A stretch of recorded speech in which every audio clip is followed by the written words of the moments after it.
Throwback Thursday again today. This is a Sebo 360 electronic from the mid-1980s.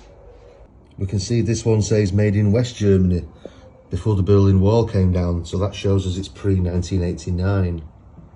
The 360 electronic is where it started, the BS36 is where it went, and the BS360 is where we are today.